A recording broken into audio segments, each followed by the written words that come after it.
let us now take a look at artificial compressibility method.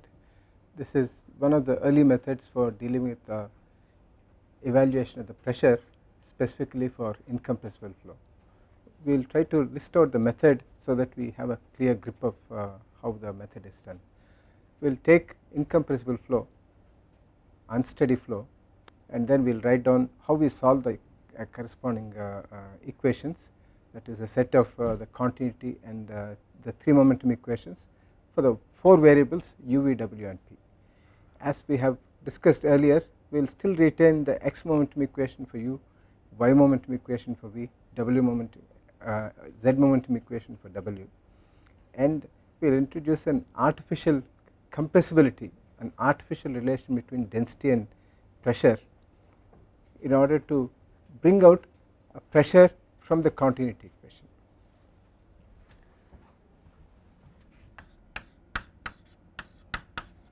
So the method artificial compressibility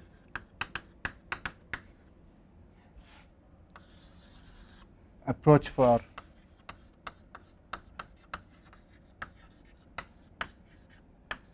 solving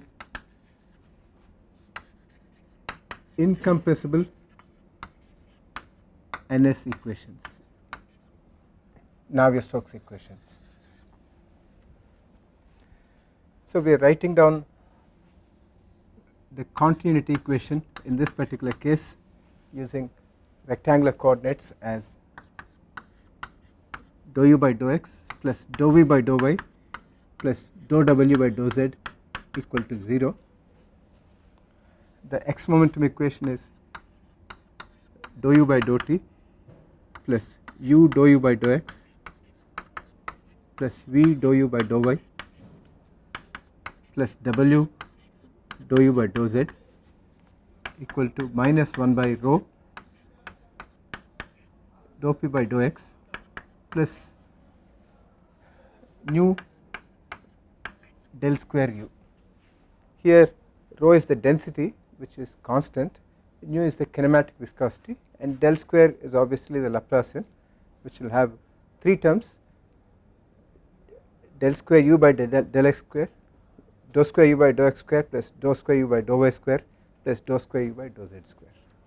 And we similarly have the y momentum equation.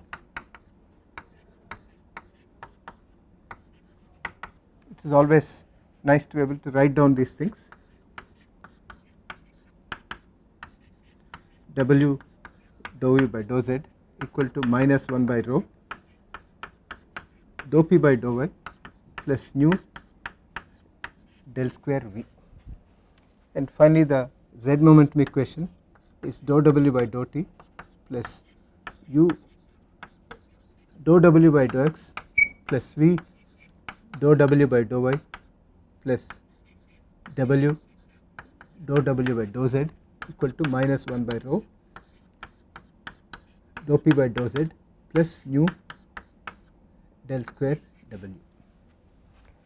And we have said that this equation will be evaluated for u, and this equation for v, and this equation for w, and therefore the remaining variable, that is the pressure, must be evaluated from this. And the question comes, how? Because pressure is not appearing in this. So this is where we introduce an artificial relation between density and pressure. It is artificial because we have assumed incompressibility. That means that there is no relation between pressure and density, but we introduce that P varies as rho by beta, where beta is a factor, okay, so that it is linearly proportional to density. And from this we can write, for example, d rho by dt, partial of rho with respect to t, as beta dou p by dou t. Okay, so we must and this is the term that were introduced here. In a compressible flow we have d rho by dt term appearing here plus rho term appearing in each of these equations, and we solve this for rho for a compressible flow.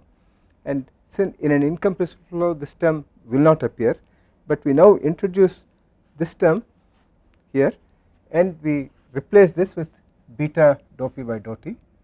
So we can write this as beta dou p by dou t in place of this. So we rewrite only the continuity equation like this, and to distinguish between the rho, the real density of the fluid, and this fictitious density, we can put rho star. Okay. Now, so this density that is appearing in the artificial compressibility has no bearing on the momentum equations, except through by acting through the pressure, which is the same as what appears in the momentum equations. So we add one extra term in the continuity equation, which is now explicitly written in terms of P. Okay. So now we can write for example a forward differencing approximation for P, and then we can solve this for P. Okay. So now in this form,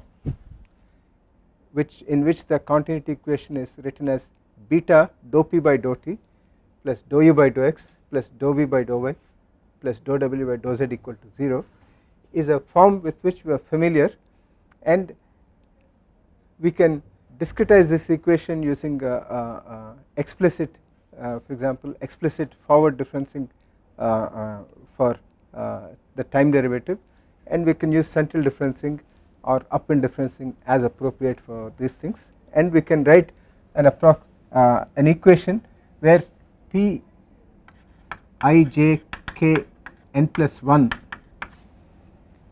is given in terms of p I j k n and u I n. Okay, u I j k n. I am putting the underscore here to say that this is a vector, so that you have u v w components coming in this. So if we choose an explicit method, then we can use this equation to get p I j k n plus 1. Okay, and that p I j n plus 1 can now be used to evaluate the spatial derivatives of each kind that appear in the three momentum equations, and we can march forward. Okay, so in this set of extended equations, let us just erase this so that it is clearer.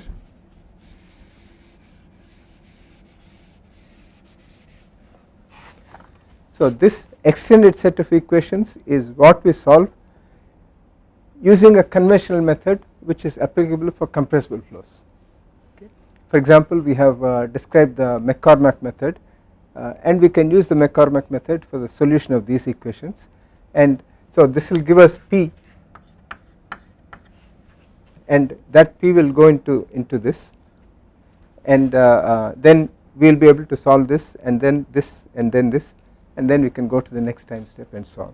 So from here onwards the method will be very similar to the McCormack method or any other method that we have, that we can use for the solution of these equations. So by introducing this term, we have created a linkage between the momentum equations and the continuity equation via the pressure, which now appears specifically in the continuity equation.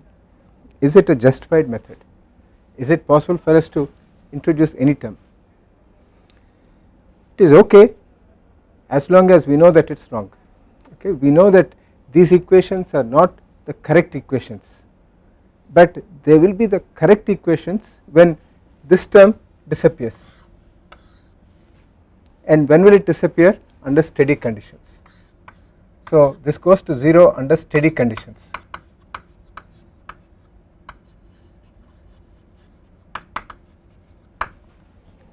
Okay, so under steady conditions we are solving exactly the same equations that we wish to solve, that is the incompressible Navier-Stokes equations. subject to the boundary conditions which we would have included in this unsteady calculation. So the final steady state solution is not affected by the introduction of this extra term, but this extra term enables us to create that linkage between the continuity equation and the momentum equations, so that we can solve it together using methods that we are familiar with for developed for compressible flow. Okay. Now how to fix this value of beta? Okay, beta, if we put it like this, then the speed of sound a star square, I put a is usually given as the speed of sound, I put a star because this is a fictitious speed of sound and it is given by d rho by dp, and that is nothing but 1 by beta. So the speed of sound of this particular medium, the fictitious compressible medium, is 1 by square root of beta. Okay. And so we have to choose beta in such a way that the Mach number of this fictitious compressible flow is not too high. Okay, so we can choose a Mach number of the order of 0.5 or so, and once we choose, we can use that as a criterion for choosing the value of beta. Now the particular method that we use for solving this, for example if you use an explicit McCormack method, then that has a delta t restriction on how we can go through the transient solution. If you use some other method, it may have its own delta t restriction, the time step limitation based on the delta x and delta y and other parameters that appear in this, which will restrict the value of so it is sufficient to specify what the value of beta here is, and sufficient to specify the method for the solution of this and the corresponding time step limitation on a chosen grid. Okay, so this method is completely specified by a beta of the order of 0.5 or something like that, so that it is not highly compressible and it is definitely not supersonic. Okay, Mach number of greater than 1, and of course because it is treated as an unsteady equation, we have to specify also the initial conditions. So we have the velocity initial conditions and the pressure initial condition coming either from the rho star, or once we specify P, then we have the corresponding rho star coming from this equation. So this method can be used to get the steady state solution for 3-dimensional flows, because under steady conditions we are solving the exact equations.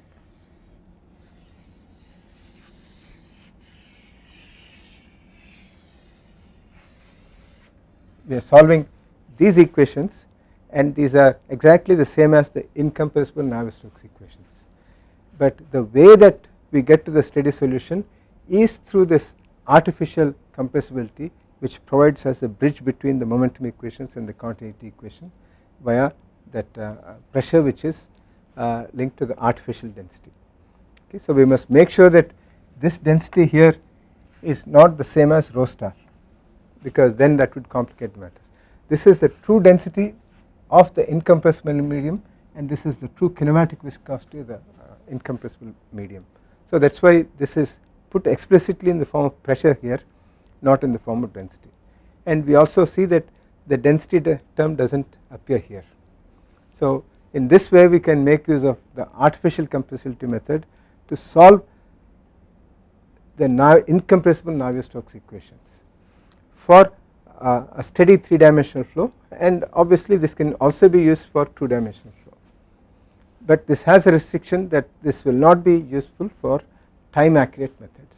So if you want to find out how the velocity and pressure change as a function of time from a given initial condition, then this method is not correct, because we are spoiling the transient evolution of the flow by introducing an incorrect term which does not belong there. Okay, so this is an extra term which should not be there. It is used only for us to get a solution to the coupled equations.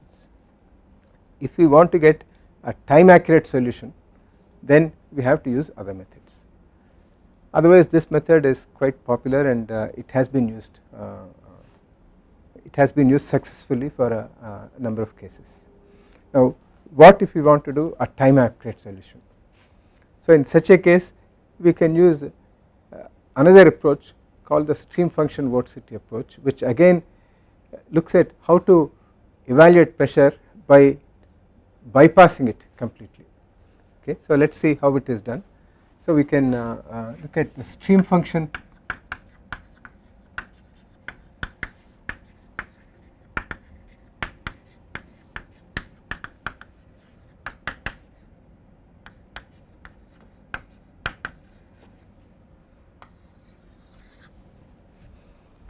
Our basic knowledge of fluid mechanics tells us that stream function is a function which is defined only for two-dimensional flows. So this method is obviously applicable only for two-dimensional flows. So let us first of all write down the two-dimensional incompressible Navier-Stokes equations. Dou u by dou x plus dou v by dou y equal to 0 and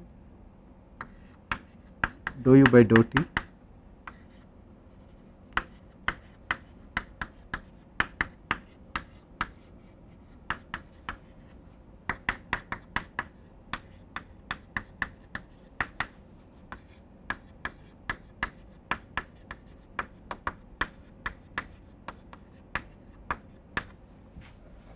and we have the y momentum equation, which is dou u by dou t plus u dou v by dou x plus v dou v by dou y equal to minus 1 by rho dou p by dou v y plus nu del square v by dou x square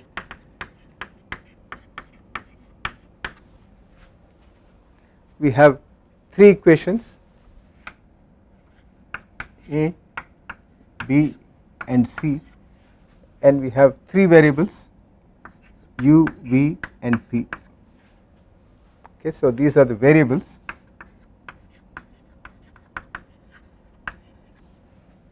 and given are rho and nu, and of course the corresponding initial conditions and boundary conditions. Okay, so we are given constant values of rho and nu here, which correspond to the incompressible fluid, and we need to find UVP as a function of x and y, x, y and t subject to these equations and the initial and boundary conditions.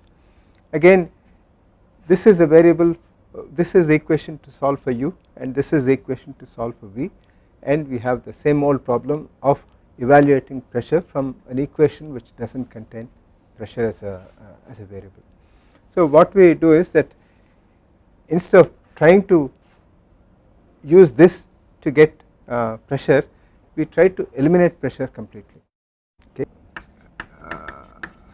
Stream function psi is defined in such a way that u is equal to dou psi by dou y and v is equal to minus dou psi by dou x. Okay, so the stream function is a mathematical function which is defined in such a way that u is equal to dou psi by dou y and v is equal to minus dou psi by dou x. This is for a rectangular coordinate system. If we have a radial coordinate system, cylindrical polar coordinate system or a spherical coordinate system, for each type of two-dimensional flow we can find a stream function with a variable definition, but we can find a stream function which will satisfy the continuity equation. If we were to substitute this into this, then it is straight away easy to show that the continuity equation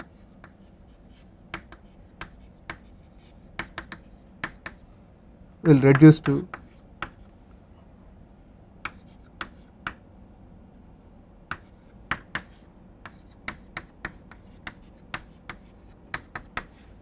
okay. So psi is a function which satisfies the continuity equation by definition, and it is possible to define the two velocity components in terms of the psi first derivatives of the psi in such a way that the continuity equation is satisfied. So this definition is only for Cartesian coordinates with in the xy plane like this. In a radial coordinate system with r and theta components as the non-zero velocity components, you have a definition for Vr and V theta, and if you have r and z as the non-zero velocity components, you have a different definition for the velocity components like that. And in spherical coordinate system you can have another set of definitions for this in such a way that the continuity equation is satisfied by the stream function. That is, if we know the stream function, if we know psi as a function of x and y throughout the domain, from this we can get u and v by differentiation. So, and this is what we would like to do. We would like to solve for psi here, and we can also eliminate pressure from these equations, because pressure is the irritating variable here, okay, is the difficult variable which is not enabling us to solve the three equations simultaneously. And how can we eliminate pressure? If we take the derivative with respect to y of all the terms in the equation B and subtract from it the derivative with respect to x of all the terms in equation C, then this term here becomes dou square p by dou y dou x, and this term here becomes dou square p by dou x dou y. And because we are looking at a smooth function, smooth variation of p, we can interchange the two orders of the two derivatives, and then these two will cancel out, okay. So if we were to do dou by dou y of B minus dou by dou x of C, then pressure will drop out.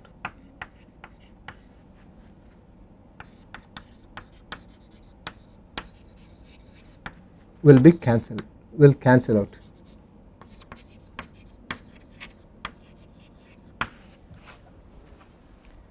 Okay, so we can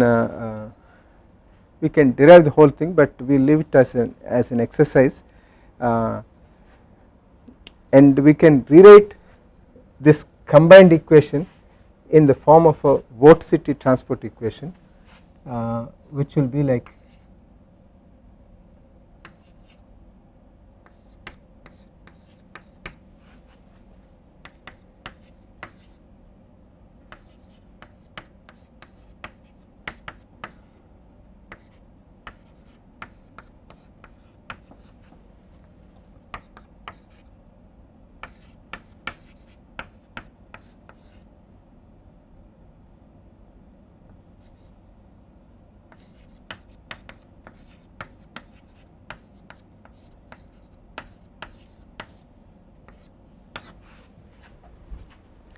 okay, and here omega z is a vorticity which is defined as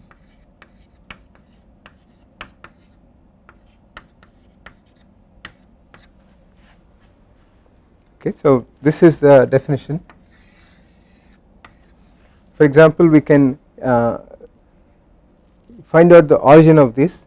If we take dou by dou y of this B, the first term will give us dou by dou y of dou u by dou t, and the first term of this will be minus dou by dou x of dou v by dou t. Okay, so we are looking at only the first term of this operation that is appearing, that will give us the time dependent term, and we can write this as dou by dou t of dou u by dou y minus dou v by dou x, and this by definition is the vorticity in the z plane. Okay, so in the xy plane is the vorticity. Okay, so what we have been able to achieve is an equation here which is a combination of the two momentum equations which does not have pressure in it, but of course which has the kinematic viscosity and a new variable omega z which is expressed only in terms of the velocity gradients and not in terms of pressure. Okay, so we are able to combine these two equations in such a way that pressure is cancelled out. Now what is the advantage we have gained in this? We have not gained much if we were to leave it like this, but if we were to couple it, in order to solve this equation we still need to know u and v. Okay, this is you can consider this as a generic scalar transport equation where omega z is the scalar and these are the convection term and this is the diffusion term. Okay, so this can be solved readily using for example the FT upwind scheme and central scheme for these things. So that can be done provided we know u and v. And how can we get u and v? We already have the stream function here. Okay, so if we knew the stream function we could get u and v from this, and then once we have the u and v we can solve this. Now how do we get stream function? So we know that the stream function is such that this is the definition, and we also know that vorticity is defined like this. Can we completely eliminate u and v by expressing the velocity components in terms of this? So let us just see. So omega z is dou u by dou y minus dou v by dou x, and we know that u is equal to dou square psi by dou psi by dou y, so that is dou by dou y of dou psi by dou y, and v is minus dou psi by dou x, so minus dou by dou x of, so that is equal to dou square psi by dou x square plus dou square psi by dou y square.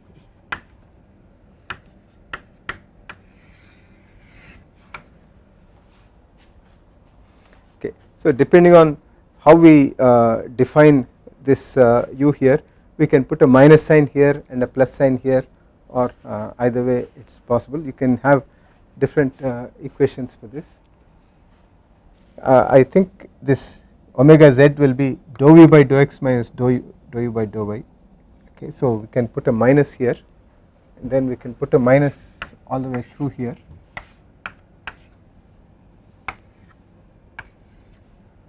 So that we get minus omega z equal to this, or we can say that del square psi is equal to minus omega z, and then we have these equations. So now we can see a solution, a possibility of a sequential solution. If we were to start out with, we have two equations. Okay, so we have this equation, let us say equation D and equation E, and this equation E can be written entirely in terms of stream function because we know that u is given by this. For example, we can write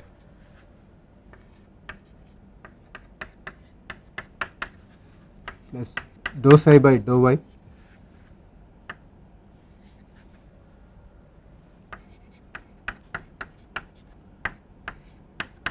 dou psi by dou x dou omega z by dou y equal to nu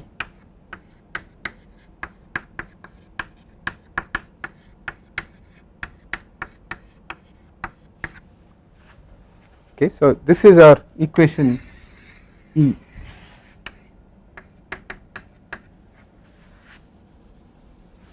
So when you look at these equations, there are only two variables that are appearing here, the psi which is a function of x, y and t, and omega z which is also a function of u and v, so therefore it is also a function of x, y.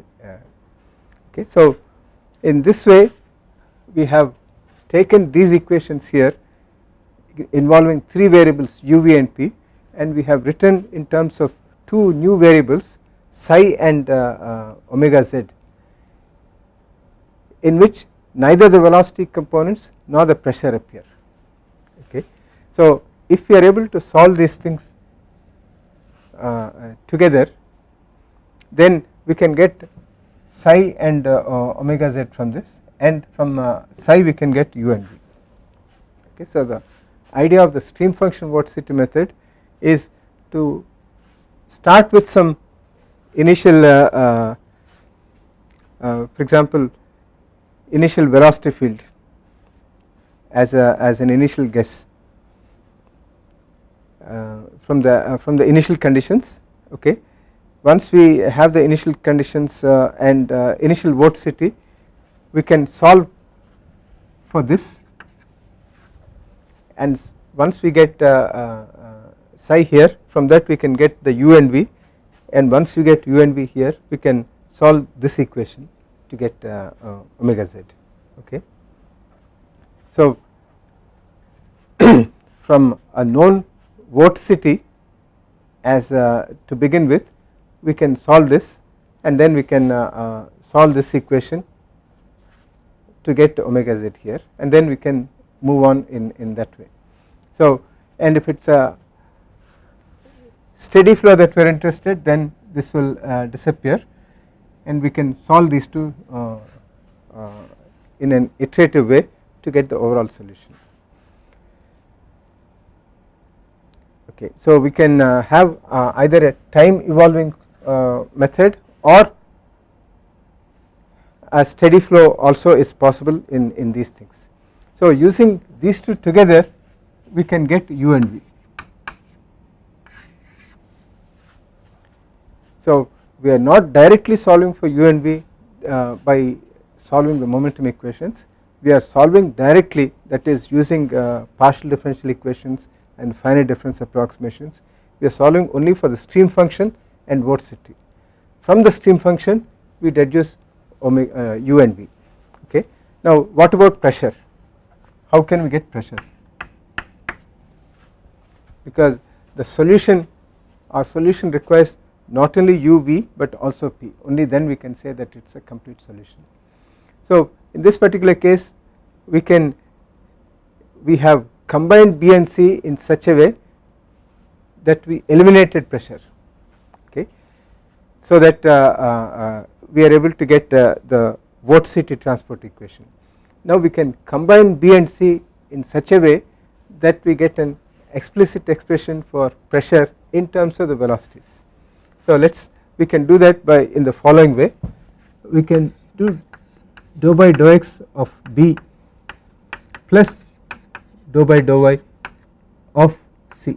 So essentially we are taking a divergence of the momentum equation, whereas this is taking a curl of the momentum equation. So if we do this, then we can see that this becomes dou square p by dou x square, and this becomes dou square p by dou y square, and then we have dou by dou t like this. So, and we can go through our derivation, and then we can simplify the equation. Finally we can show that the pressure is given by this.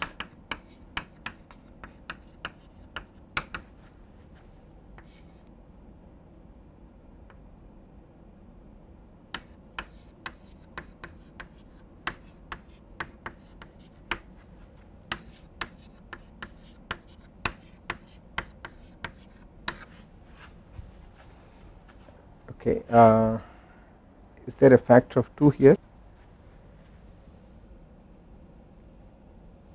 Okay, this is dou u by dou x, dou v by dou y.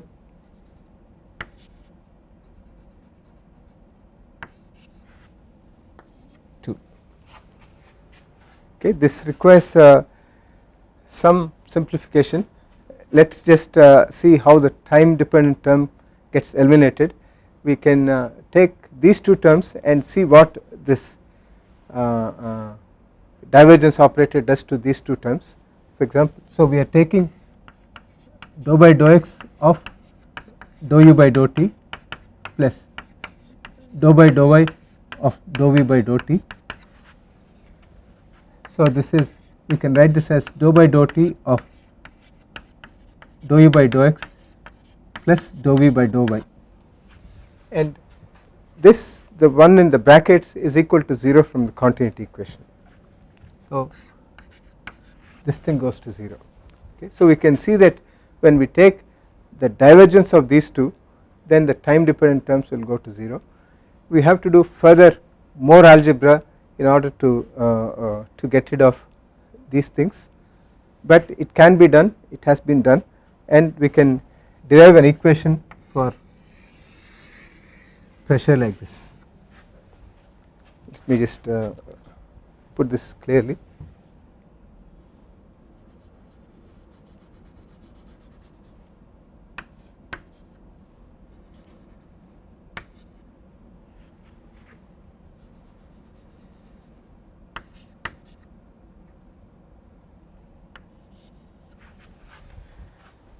Now what is the advantage of this? Let us call this equation as equation F. Now what this means is that if you are in a position to get u and v from solving this d and d together, then we can substitute those things here, we can evaluate all these derivatives here, and so the right hand side is known, and we can solve this for pressure, and that is the approach that we have in the stream function vorticity method. So the evaluation of the Navier-Stokes equations, the incompressible form of Navier-Stokes equations, is not done in the UVP mode. Okay, so this is not done in the so called primitive variables mode, primitive variables being u, v and p. It is done in the form of newly defined variables, stream function vorticity, and these three equations, coupled equations, are reformulated into two coupled equations involving psi and the stream function and the vorticity. For example, you can solve this only if you know omega z, and omega z is known only if you solve psi. So you have to solve these things simultaneously, but these are forms that are known to us because this is like a scalar transport equation and this is like a Poisson equation. So we can solve this by discretization, and linearization is obviously necessary in some not linearization, but when we solve this we don't know what this is, so we have to make some assumptions here, and we have to solve these things iteratively, solve this with an assumed value of psi, and then solve this with the calculated value of omega, and then we get the new values of psi, you go back to this and then you reevaluate. So you have to solve these two simultaneously and iteratively, numerically, can be done using finite differences, at the end of which we get psi and omega, and once we get psi we can take the differentiation with respect to y and x to get the u and v components. Once we get the u and v components, we can evaluate the right hand side of the Poisson equation for pressure, and once this is known at every grid point, then we can do a discretization. For example, central differences for this will give us a discretized equation which we can solve for pressure at pxy. Okay, so this is the overall approach. So when we are considering steady state conditions, when this does not appear, the method requires us to evaluate, to write down numerical approximations for psi for a given value of omega z, and once we evaluate that we can put that in this and then solve for omega z as a function of x and y, and we can go back to this, and at each grid point we have omega z ij, we have this, and then we reevaluate psi at ij, and using the psi ij that is evaluated from this, we evaluate the derivatives, and then we discretize the rest of the equation with omega z as the variable here, and then we solve this again for omega z. So when we solve this equation, the Poisson equation for stream function, this is given or estimated or calculated, and this equation is written in the form of, so this equation becomes a psi equal to b, with psi, the stream function, being the variable here. Now when we solve this equation, this is evaluated or given or estimated, and this equation in the discretized form becomes a prime omega z equal to b prime. So we solve this for psi ij, and we solve this equation for omega z ij. So we have to do this iteratively. So at the end of that, we have a psi ij and omega ij, omega z ij, which satisfy both the equations. So at that point we can say that we have got a solution for the stream function at x and y. With those stream functions, now we can evaluate u at ij and v at ij. Once we have u at ij and v at ij, we use those values to evaluate these derivatives, and we evaluate the right hand side term. Now this becomes a third equation, a double prime p equal to b double prime, where b is known, and we solve this directly for p ij. So here there is an iteration for the solution of this matrix equation. If you use, for example, the Gauss-Seidel method, if you use a direct method, then there is no iteration required. Okay, so the pressure is decoupled from the momentum equations in this particular way. So this in the solution of the reformulated momentum and continuity equations, we are not solving directly for pressure. Okay, so we are getting the velocities u and v directly, and with the known u and v we solve a Poisson equation for pressure without any further iteration. All this is done under steady conditions or at a single time step. So if you do all this for a single time step, at this point you can go to the next time step and then reevaluate. Okay, so at each time step you have to do all these kind of things, and so it is a bit more complicated for unsteady flows, but it can be used, and this provides us a means of solving the Navier-Stokes equations together for u, v and p as a function of x, y and t without making any compromises. Okay, the time evolution as predicted by the stream function vorticity method is accurate. So in that point this method is superior to artificial compressibility method, okay, but it has a disadvantage. Whereas this equation can be used for a 3-dimensional flow so that you get u, v and w, this equation can be used only for 2 dimensions, because only for 2 dimensions can we find a stream function which satisfies the continuity equation. Okay, so only in such cases can we use this method. So this method is useful only for 2-dimensional flows.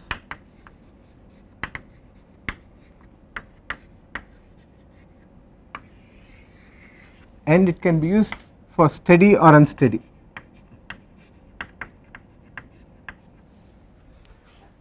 This approach is useful for steady 3-dimensional flows.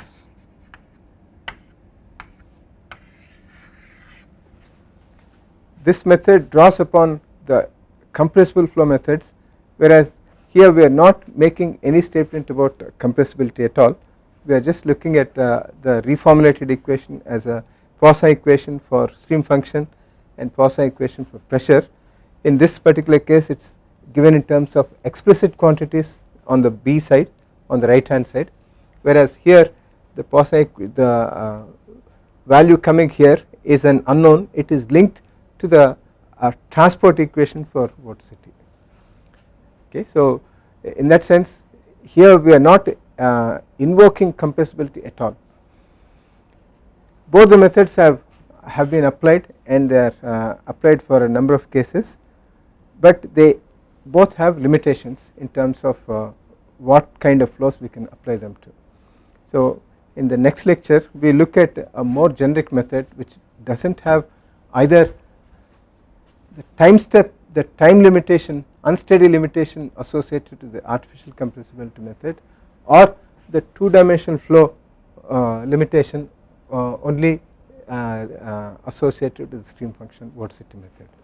So those in which we again make use of an equation for pressure and then we solve in primitive variable form, not in terms of psi and omega z, but directly for u, v and p.